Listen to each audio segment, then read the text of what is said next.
बुझे ना देवे गिलास रे, पिया बुझे ना देवे गिलास रे, गिलास रे, गिलास रे।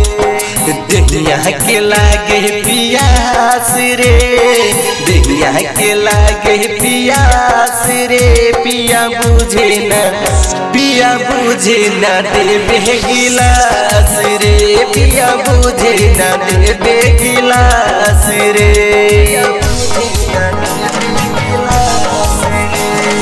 देहिया के लागे पियास रे, देहिया के लागे पियास रे, पिया बुझे ना देवे गिलास रे, पिया बुझे ना देवे गिलास रे। रोजे तोर पे पलंगिया उपास रे, पिया बुझे ना देवे गिलास रे, पिया बुझे ना देवे गिलास रे।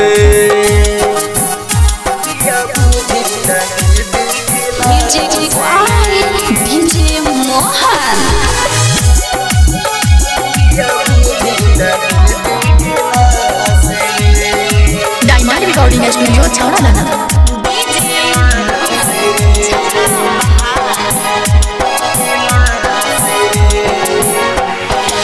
अखिले खुला झूला के सौखी देखे न कबहू सोच से, चलो न जाला भारी बदन भइल जवानी के बोझ से, घुटो दम रहब न हम पिया के कुछो न गम, कहता लंबा सांस रे। देहिया के लागे पियास रे, देहिया के लागे पियास रे, पिया बुझे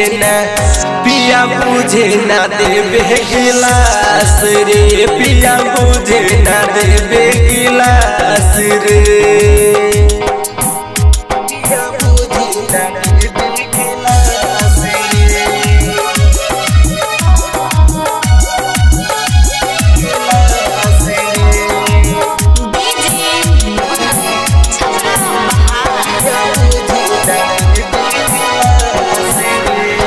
जरत जवानी खोजता पानी, मन में बा बहुत प्यास रे, का कही बबलू अवधेश पवित्र एके न बहाए सास रे। कितना कही तोहसे सोनी पिया में बा कुछ तो कमी, तबे नु करे बर्दास रे। देहिया के लागे पियास रे, देहिया के लागे पियास रे, पिया बुझे ना देवे गिलास रे, पिया बुझे ना देवे गिलास रे। देहिया के लागे पियास रे, देहिया के लागे पियास रे, पिया बुझे ना देवे गिलास रे, पिया बुझे ना देवे गिलास रे। रोजे तोर पे पलंगिया उपास रे, पिया बुझे ना देवे गिलास रे, पिया बुझे ना देवे गिलास रे। Diamond recording studio Chhawra.